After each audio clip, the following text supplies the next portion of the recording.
प्रिय विद्यार्थियों, सुप्रभात। संस्कृत की कक्षा में आपका स्वागत है। आज हम कक्षा 10th के प्रथम अध्याय के द्वितीय श्लोक या फिर गीत का जो दूसरा पार्ट है उसका अध्ययन करेंगे कि किस प्रकार से कवि कह रहा है कि पर्यावरण ही, पवित्र पर्यावरण ही एकमात्र शरण है, वही हमें स्वस्थ जीवन दे सकता है। तो यहाँ कहता है कि कज्जल मलिनम धूमम मुंचति शतशक्ति यानम वाष्पयान माला संधावती वितरन्ति ध्वानम यानानाम पंक्तयोः हयन्ताः कठिनम संसरणम शुचि पर्यावरणम। शत होता है सैकड़ों, शक्ति यान होता है गाड़ी। शत शक्ति यानम, सैकड़ों मोटर गाड़ियां क्या करती हैं? कज्जल मलिनम, काजल जैसा मलिन गंदा, काजल जैसा मलिन, धूमम धुआं, मुंचती छोड़ती हैं। कहता है कि सैकड़ों मोटर गाड़ियां कज्जल, काजल जैसा मलिन गंदा, काजल जैसा मलिन, धूमम धुआं छोड़ रही हैं। और ध्वानम, ध्वानम क्या है? शोर, कोलाहल, ध्वनि से ही क्या बना है? ध्वानम। उससे पहले है वाष्प यानमाला। वाष्प, पहले जो रेलगाड़ियां होती थी वो वाष्प से चलती थी, भाप का इंजन आपने सुना होगा। वाष्प जो है पृथ्वी से उठ कर के बादल बन फिर वापस जैसे पानी आता है, तो वाष्प भाप था। तो भाप और यान होता है गाड़ियां। तो ये वाष्प यान किसे कहा गया है? रेलगाड़ी को। और माला होता है पंक्तियां।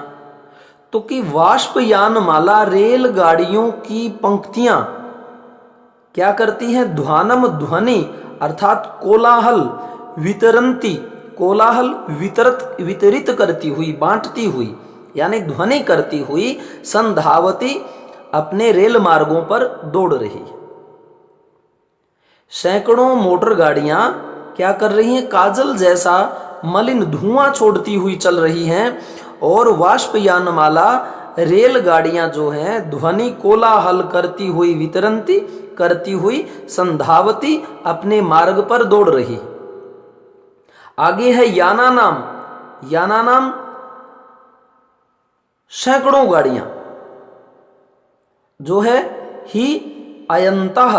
अब ये अनंतः था, यहां पर ही के अंदर था ई का स्वर और उसके बाद था अ। जब आगे ई और बाद में अ हो तो ई का अ के संयोग के कारण यह बन जाता है और है रह जाता है हलंत वाला, क्योंकि ह के अंदर जो ई था उसका बन गया य, और य में जो पीछे वाला अ था वो डल करके यह बन गया पूरा।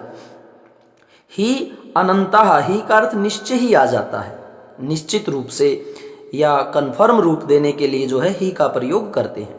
तो कहता है याना नाम, सैकड़ों गाड़ियां। अनंतः क्या होता है? अनंत। यान कैसे हैं? अनंत हैं। सैकड़ों, अनंत गाड़ियां। और अनंत गाड़ियां नहीं, अनंत गाड़ियों की फिर पंक्तयः, पंक्तियां। याना नाम ही अनंतः पंक्तयो हो, सैकड़ों, अनंतः सैकड़ों गाड़ियों की जो पंक्तियां हैं। अब उसके बाद में आगे अर्थ जो है अंडरस्टैंडिंग रूप में उसने छोड़ दिया है। ये नहीं कहा कि वो दौड़ रही हैं, शोर कर रही हैं, कुछ नहीं कहा। तो हमें क्या मानना पड़ेगा कि कठिनम संसरणम, कठिन हो गया है। संसरणम किसे कहते हैं? चलना। संसरणम क्या हो गया? चलना। कठिन हो गया है चलना, इसका ये अर्थ बना। और इसका बना अनंत गाड़ियों की जो पंक्तियां हैं, अब वो क्या कर रही हैं? अंडरस्टैंडिंग आ जाएगा भाई, चल रही हैं। उनके अनंत गाड़ियों के चलने से ही क्या हो गया है? कठिन हो गया है संसरणम, चलना। एक बार फिर से देखिए, शतशक्ति यानम, सैकड़ों मोटर गाड़ियां अर्थात वाहन, कज्जल मलिनम, काजल जैसा, मलिनम मलिल, धूमम धुआं, मुंचती छोड़ रही हैं। और वाष्पयान माला, रेलगाड़ियां, ध्वानम शोर मचाती हुई, वितरंती मचाती हुई या करती हुई, संधावती अपने मार्ग पर दौड़ रही हैं। और फिर क्या कहा? कि यानानाम वाहनों की अनंताः असंख्य पंक्तयोः पंक्तियां भाई सड़कों पर दौड़ रही है, यह आपको कहना पड़ेगा, क्योंकि उसकी जो है ये आगे व्याख्या नहीं दी हुई है, वह अंडरस्टैंडिंग है। सड़कों पर दौड़ रही हैं, जिसके कारण क्या हो गया, कठिनम संसरणम, कठिन हो गया है, संसरणम चलना, जिसके कारण चलना भी क्या हो, कठिन हो गया है। ऐसी दशा में तो स्वच्छ पर्यावरण ही मनुष्यों का क्या है, एकमात्र सहारा है। महानगरों में यातायात के साधनों के अत्यधिक आवागमन से क्या हो गया, वायु और ध्वनि प्रदूषण जो है वो बढ़ता जा रहा है, जिसके कारण मनुष्य का आना जाना भी कठिन हो गया, यह आपको कहना है। तृतीय पैराग्राफ में देखिए कि वायुमंडलम भृंशम दूषितम न ही निर्मलम जलम कुत्सित वस्तु मिश्रितम भक्ष्यम समलम धरातलम करणीयम बहिरंतर जगति तु बहुशुद्धिकरणम शुचि पर्यावरणम। यह कहता वायुमंडल भृंशम अत्यधिक दूषितम दूषित हो गया है। वायुमंडल जो है वह भृंशम होता है अत्यधिक दूषितम दूषित हो गया है। ना ही नहीं है निर्मलम बिना, ठीक है, निर्मलम बिना मल का जो है जलम जल नहीं है। समलम हो गया विद मल हो गया, विद गंदगी के हो गया, निर्मल बिना मल का अर्थात स्वच्छ जल नहीं है। न ही निर्मलम जलम स्वच्छ जल भी नहीं है। और वायुमंडल भी क्या हो गया, भृंशम अत्यधिक दूषितम अत्यधिक दूषित हो गया है।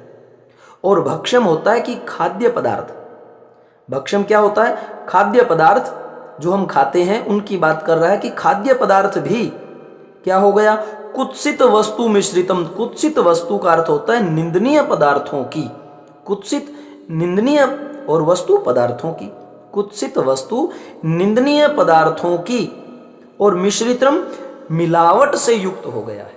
मिश्रित होना मतलब अनेक जो कुत्सित वस्तु हैं जो खाने के योग्य नहीं हैं, जिनमें आप ये अल्कोहल की मात्रा या अन्य नकली पदार्थों की मात्रा जो उसमें मिश्रित हो गई है। किनमें, भक्ष्यम खाद्य पदार्थों में। जो खाद्य पदार्थ हैं उनमें कुत्सित वस्तु मिश्रितम, कुत्सित निंदनीय वस्तुओं का मिश्रितम मिलावट हो गई है। और समलम धरातलम, जो हमारा धरातल है, जो पृथ्वी है, वह क्या हो गई, समलम, मल का अर्थ गंदगी और स का अर्थ विद, कि गंदगी युक्त हमारा धरातल हो चुका है। करणीयम करना है, बहिर अंतर बाहर और अंतर अंदर, जगती इस संसार में तू तो बहु बहुत ज्यादा शुद्धिकरणम शुद्धिकरण। भाई बहु मतलब बहुत ज्यादा शुद्धिकरण की आवश्यकता है, किसमें, इस जगती संसार में। और कहाँ, बहिर अंतर, अब ये था बहि ही के बाद था विसर्ग और फिर था अंतर। अब विसर्ग को र बन जाता है। जब हम विसर्ग संधि पढ़ेंगे तब आपको बताया जाएगा कि विसर्ग का रे भी बनता है, विसर्ग का ओ भी बनता है, विसर्ग गायब भी हो जाता है, विसर्ग यथावत भी रहता है। तो बहि अंतर, तो विसर्ग का रे बन गया।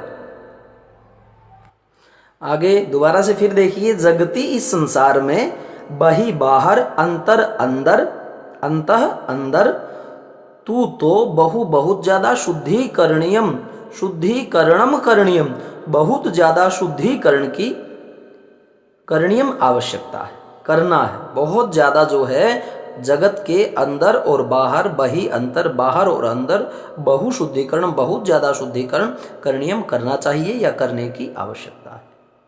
यहां पर देखिए, पहले वायुमंडल बताया कैसा है, दूषित है। जल कैसा है, वह निर्मल नहीं है।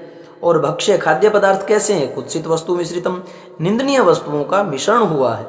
और धरातल कैसा है, समलम, गंदगी युक्त है। और जगती संसार में बाहर और अंदर तू तो बहुशुद्धिकरणीयम करणीयम, बहुशुद्धिकरण जो है वह करना है। और शुचि पर्यावरणम, एकमात्र जो पवित्र पर्यावरण है वही हमारी शरण हो सकता है।